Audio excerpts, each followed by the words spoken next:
You have to take bhakti.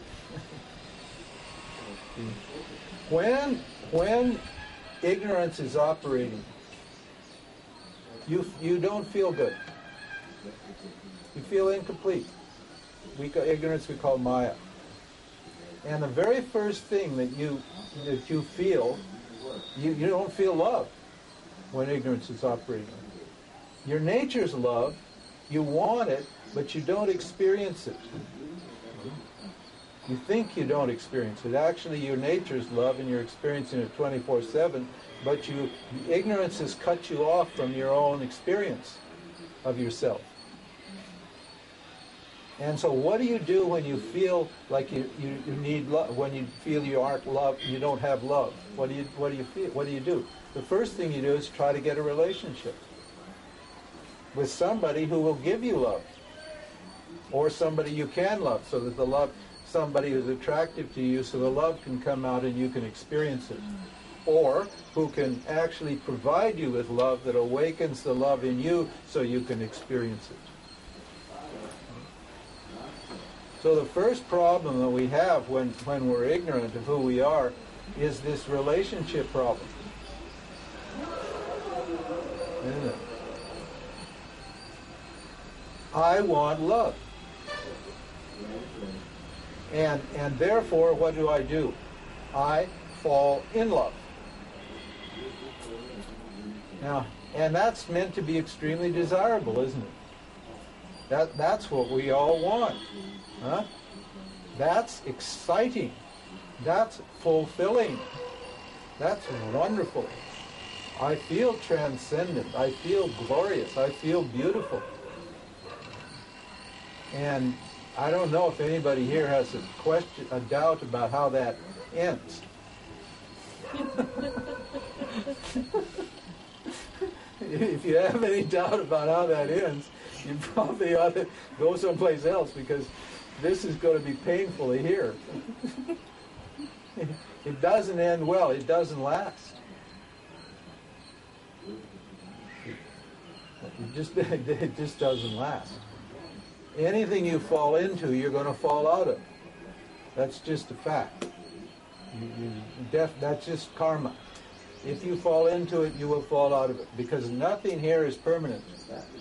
I have this experience here of love in a relationship, in a whole field of existence that's constantly changing, and I want to make it permanent. Hello? The love object's constantly changing. My feelings and thoughts and ideas and body's constantly changing. And I expect what? To have an experience that's free of change? That's not going to happen. I desperately want it to happen, because I'm so attached to that feeling of love that this relationship is giving me. But it's not going to happen. It never happens.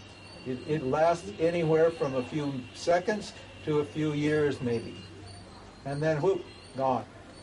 They've done a lot of scientific studies on it. Basically, the limit is about 2 years.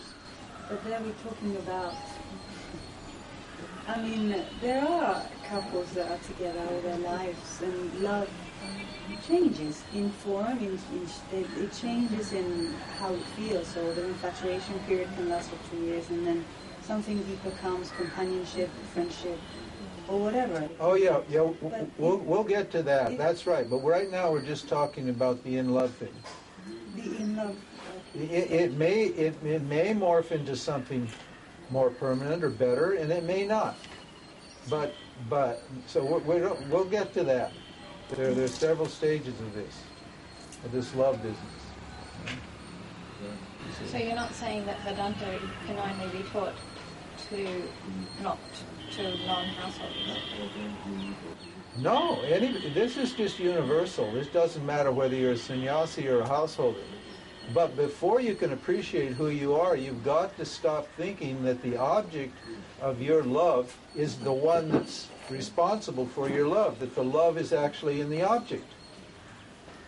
But so long as you understand that, even if it's just intellectually at the beginning, it's also beautiful to experience yourself in a relationship. Sure, if you don't whine when it's over, if you don't get depressed and start whining and crying and feel miserable when it ends, that fine. Yes, it is. We have no quarrel about that. If you understand the limitations of that kind of love and you're ready to take the consequences, that means you're a grown-up, mature person.